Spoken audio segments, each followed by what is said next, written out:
अस्सलाम वालेकुम and welcome back again. कैसे हैं जी आप सब लोग? उम्मीद है कि सब खैरियत से होंगे, बिल्कुल ठीक ठाक होंगे। तो यहाँ पर जी मैं लिटर चेंज कर रही थी और जब भी मैं लिटर चेंज करती हूँ मैं मेक श्योर करती हूँ कि मैं लाजमी लिटर बॉक्स को वॉश करूँ। और मैं इसको सिर्फ जो है वो प्लेन वाटर से ही वॉश नहीं करती। जब वो बिल्कुल क्लियर हो जाता है तो मैं उसे डिटर्जेंट से अच्छे से वॉश करती हूँ और लाजमी मैं गर्म पानी से एक बार वॉश करती हूँ। ये बहुत ज़रूरी स्टेप्स होते हैं क्योंकि लिटर बॉक्स में से ऑलरेडी जो है ना वो बहुत स्मेल आती है। ये क्यों आती है? आई थिंक प्लास्टिक की वजह से आती है, क्योंकि प्लास्टिक में एक चीज़ होती है कि जब आप उसको लॉन्ग पीरियड के लिए यूज़ करते हो तो वो अपने अंदर एक ऑडोर को कैप्चर कर लेता है, ठीक है, तो वो जल्दी करके जाता नहीं है। तो इसीलिए कोई ना कोई हैक मैं ट्राई करती रहती हूँ। जैसे कि अभी आपने देखा कि मैंने जब बिल्कुल उसको क्लीन कर लिया तो मैंने उसके अंदर जो है बेकिंग सोडा वो डाला है और उसके बाद मैंने लिटर डाला है। तो इस तरीके के मैं हैक्स अडॉप्ट करती रहती हूँ ताकि मिनिमाइज़ हो सके लिटर की स्मेल। ऑल्दो अब ये मैं टेरेस में रखती हूँ, मैं बिल्कुल भी रूम में नहीं रखती हूँ क्योंकि अल्हम्दुलिल्लाह जगह है, बाहर टेरेस में ही मैं लिटर बॉक्स रखती हूँ। ठीक है जी। तो जी ये थोड़े से कुछ पॉइंट्स होते हैं, अगर आप उनको अडॉप्ट कर लें तो काफ़ी ज़्यादा चीज़ें जो है वो आप इम्प्रूव कर सकते हैं और लिटर बॉक्स की स्मेल को मिनिमाइज़ कर सकते हैं। इसके अलावा सुनने में आया कि स्टेनलेस स्टील के जो अब इंट्रोड्यूस हुए लिटर बॉक्स वो कतरे बहुत बेहतर हैं, बट अभी तक मैंने मार्केट में नहीं देखा है। अगर मैंने देखा और रीज़नेबल प्राइस हुई तो इंशाल्लाह मैं वो बाय करूँगी।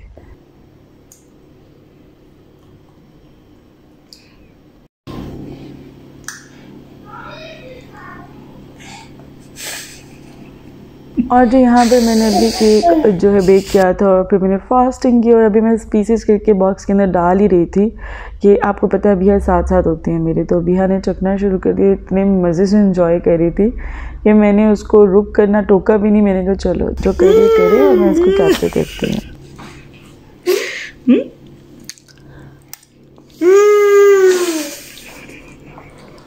अभिया को जब भी कोई चीज़ बहुत मज़े की लगती है ना तो अभिया यूज़ टू से जैसे शुगर उसको बहुत पसंद है, तो जब भी वो टेस्ट करती है ना तो हमेशा करती है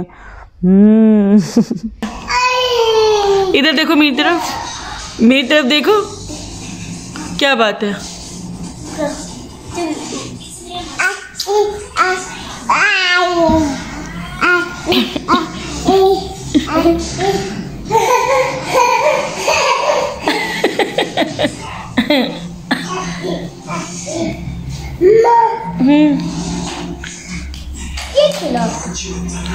अभिया के सारे कपड़े धोने वाले हुए थे, सारे कपड़े। मैंने ना अभिया का एक पूर बना रही थी कि वो हो ले तो मैं इसको वॉश करती हूँ, और उस चक्कर में ये हुआ कि अभिया के पास कोई सूट नहीं था पहनने के लिए और वो अभिया ऐसे मलंगनी भर के फिर रही है गंदी सी। मैंने कहा कोई बात नहीं, खैर होता है, कभी कभार ऐसे भी हो जाता है। एक्चुअली ना अभिया जब भी खाना खाती है ना बहुत ज़्यादा मिस करती है। ये अपने आप को बिब भी नहीं बांधने देती है, कोई टिश्यू पेपर भी नहीं रखने देती है, जिसकी वजह से जब इसको मैं खाना खिलाती हूँ ना तो बहुत ज़्यादा कपड़े मेसी हो जाते हैं। तो फिर एकदम से बहुत ज़्यादा कपड़े बन जाते हैं। फिर मुझे होता है कि एक पोर बन ले इसका और फिर इसका पोर जो है वो अलहदा ही लगे। ये देखें चीज़ वाले हम लोग पिछले बार नगेट्स लाए थे और वो बिल्कुल अंदर से सॉफ्ट थे, मुझे चीज़ कहीं नज़र नहीं आया। ठीक है, मे बी उन्होंने मिक्सचर में डाल के क्रीम चीज़ डाल के कर दिया और फिर कह दिया एक चीज़ बने हैं। तो इसमें से ये देखें चीज़ ऊज आउट हो रहा है, तो मैंने इसलिए दिखाया। मुझे ये ब्रांड नहीं याद क्योंकि ज़िशान ने डिब्बा फेंक दिया हुआ है। तो अब इसको खोल के देखते हैं। ओह एक्चुअल में है चीज़, बिकॉज मुझे चीज़ वाले बहुत पसंद है नगेट्स कि ओ ये बहुत ज़्यादा भी गर्म है, बहुत गर्म है। आई थिंक चेडर में भी चीज़ इसके अंदर जो थ्रेड्स नहीं बन रही हैं, बट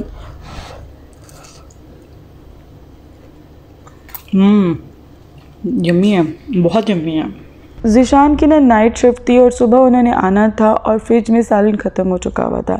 तो मैंने पहले सोचा कि ना फजर के टाइम कुछ बना लूँगी, बट बाज़ वक़्त मेरे पास ना बिल्कुल इतनी गुंजाइश और हिम्मत नहीं होती है कि मैं फ़जर के बाद कुछ काम कर सकूँ। मुझे होता है फ़जर के बाद थोड़ी देर सो लूँ, उसके बाद उठ कर काम करूँ। ठीक है, बाज़ वक़्त तो फ़जर के बाद ही मैं लग जाती हूँ। बहरहाल मैंने रिस्क नहीं लिया, तो मैंने सोचा कुछ ऐसा बना लेती हूँ जो झटपट बन जाए, जिसमें मुझे ज़्यादा मेहनत ना करनी पड़े, 15-20 मिनट के अंदर चीज़ बन के रेडी हो जाए। और मेरे फ्रीज़र में इस तरह से फ्रोज़न ज़िशान कोफ्ते लेकर आए हुए थे और यहाँ पर मोची बहुत रिलैक्स होकर इसलिए बैठा है और इसको पता नहीं है किसकी जगह पे बैठा है। ये बैठा है जी बब्बू की जगह पे, क्योंकि बब्बू अंदर कमरे में सो रही है तो इसको मौका मिल गया और ये यहाँ आकर मेरे पास बैठ गया, वरना बब्बू हिस कर करके इसको भिगा देती है यहाँ से, है ना मोची? बब्बू कैसी करती है? ऐसे करती है। तो खैर चूँकि ये डिफ्रोस्टेड नहीं थे इसलिए इनको लिड लगा कर मैंने फ्राइंग पैन में पकने के लिए रख दिया है कोफ्तों को। जितनी देर में वो पक रहे हैं यहाँ पर मैंने जल्दी से अनियंस को जो है चॉपर में डाला है और इनको मैंने चॉप कर लिया। 2 मीडियम साइज़ के अनियन लिए हैं क्योंकि मसाला बनेगा तो मज़ा आता है, वरना बिल्कुल ड्राई कोफ्ते से शान नहीं पसंद करते। ठीक है, थोड़ा सा मसाला हर बंदा ही मेरे ख्याल में पसंद करते हैं कोफ्तों के साथ। तो एक साइड देखिए कोफ्तों की कुक हो गई थी और अब मैं इनको टर्न कर रही थी। जितनी देर में ये पहले बन रहे थे मैंने अनियंस वगैरह पील कर लिए थे। ठीक है, और यहाँ पर जो मैंने ऑयल में बेसिक मसाले जो होते हैं, थोड़ा सा सिनेमन, थोड़ा ज़ीरा, काली मिर्च साबुत और लौंग डाल दिए और जब वो फ्राई हो गए तो फिर मैंने उसके अंदर डाल दिया है जी अनियंस डाल दिए थे और फिर मैंने अदरक लहसुन की पेस्ट डाल दी इसके अंदर और साथ में मैंने डाल दिया हरी मिर्चें। ठीक है जी, इन सब चीज़ों को मैंने जब अच्छे से फ्राई कर लिया, स्मेल आना शुरू होगी, मतलब मज़ेदार किस्म की खुशबू आना शुरू होगी, तो मैंने बीच में टमाटर डाल दिए। अब टमाटर डाल दिए और फिर अब मैंने इसके अंदर बेसिक्स जो मसाले हैं जैसे हल्दी है, लाल मिर्ची का पाउडर है, सूखा धनिया का पाउडर है, नमक है, ये चीज़ें डालकर और थोड़ा सा गरम मसाला डालकर मैंने थोड़ा सा पानी डाला है और लिड लगाकर मसाले को पकने के लिए रख दिया था। लाइक ज़्यादा से ज़्यादा मैंने 3-4 मिनट लिड लगाकर पकाया होगा। ऑयल सेपरेट हो गया, ये देख सकते हैं आप। अब हल्की सी इसकी बुनाई होगी और फिर जी हम इसके अंदर डालेंगे अपने कोफ्ते। बट बिफोर दैट अगर आप थोड़ा सा योगर्ट ऐड कर दें तो वो फ्लेवर जो है इन्हांस हो जाता है और बहुत मज़े के कोफ्ते बनते हैं। मैं बनाती हूँ ना, जब क्या बनाती हूँ मैं, गोला कबाब बनाती हूँ, उसका मसाला भी इससे मिलता जुलता है बट उसमें योगर्ट की क्वांटिटी ज़रा ज़्यादा डलती है, वो बहुत मज़े के बनते हैं। उनके कबाब भी मैं घर पे बनाती हूँ। मैंने पहले रेसिपी शेयर की हुई है, लिंक मैं डिस्क्रिप्शन बॉक्स में डाल दूँगी, आप चेकआउट करें, वो बहुत यम्मी होते हैं। बट अब चूँकि मेरा झटपट का प्लान था, कीमा भी पड़ा हुआ था फ्रीज़र में, बट उसको डीफ्रोस्ट होने में और फिर वो बनाने में बहुत लंबा था। मुझे सिर्फ 15 मिनट में कुछ ना कुछ बनाना था, या बड़ी हद है 20 मिनट लगते, इससे ज़्यादा मेरा हरगिज़ मूड नहीं था। ठीक है जी, तो जब मेरा मसाला अच्छे से कुक हो गया, ऑयल सेपरेट हो गया, तो मैंने इसके अंदर डाल दिए कोफ्ते। कोफ्तों को मैंने अच्छे से जो है 1-2 बार चम्मच हिलाया है और फिर थोड़ा सा हम पानी डाल देंगे। पानी डालकर और फिर लिड लगाकर हम इसको दम पर पकाएंगे तकरीबन 4 मिनट, 3-4 मिनट आप इसको पकाएंगे और उसके बाद ऑयल सेपरेट हो जाएगा। फिर आप उसके ऊपर थोड़ा सा लेमन डालेंगे, नहीं डालना तो आप ना डालें, बाकी इसकी आप गार्निशिंग कर सकते हैं। बट फ्रिज में कुछ भी गार्निशिंग के लिए नहीं पड़ा हुआ था, सो मैंने बस इसी तरीके से पकाकर और ग्लास के कंटेनर में गरम ही डाल दिया। ग्लास के कंटेनर्स का होने का ये फ़ायदा होता है कि आपने जैसे खाना पकाया आप उसको जो है वो डाल सकते हो और पॉट को वॉश कर सकते हो, इसीलिए मेरी ज़िंदगी बड़ी आसान हो गई। ठीक है, तो मैंने ग्लास के कंटेनर में उसको डालकर पॉट वगैरह वॉश करके किचन साफ़ करके मैं बाहर आ गई थी क्योंकि मुझे बहुत नींद आ रही थी और यहाँ जो मेरी कैट है उसको भी बहुत नींद आ रही थी क्योंकि बब्बू नहीं थी, तो इसने मेरे से फुल ऑन प्यार लिया है और बस थोड़ी देर में बब्बू जो है वो जागने वाली है क्योंकि बब्बू ने कंसीव किया हुआ है, उसको थोड़ी देर बाद भूख लगती है, वो पूरी रात जागती है और मुझे भी जगाती है।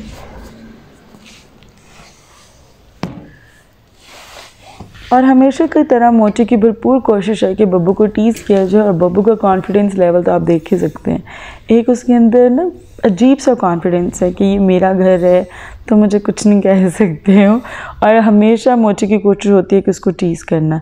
और अभी भी ये जो है मोची आया है बब्बू के पीछे क्योंकि मैंने इसको जो है वो इसने मिल्क पीना होता है इस टाइम, तो मैंने इसको पिला दिया था। ठीक है, इसको मैंने दे दिया था और इसका कोई काम नहीं है किचन में, इसको भूख भी नहीं लगी हुई है, बट क्योंकि बब्बू आया है तो उसके पीछे मोची ने लाजमी आना है। ये मेरे पास आ जाता है, मेरे पीछे बैठेगा, मेरे आगे बैठेगा, अच्छे से स्निफ करेगा। बहुत प्यारा है ये, बहुत प्यारा है ये, बहुत क्यूटूस है ये। ले और जी मैं लेट गया हूँ, लेट के अब आप अच्छा जी सो जाते हैं और अब ये सोने लगे हैं यहाँ पे। बहुत पालू बेबी है ये, बहुत पालू बेबी है ये, बहुत पालू है ये, बहुत पालू है मेरा छोटा जब बेबी है ये। छो छो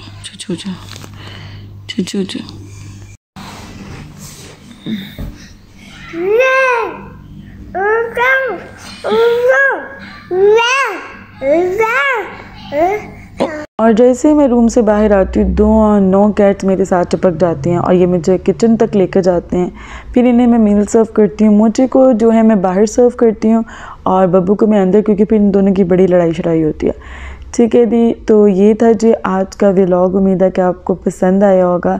हमेशा की तरह रिक्वेस्ट होती है कि वीडियो को लाजमी लाइक करें, इसको शेयर करें। मिलते हैं आपसे अगले व्लॉग में, तब तक के लिए अल्लाह हाफ़िज़।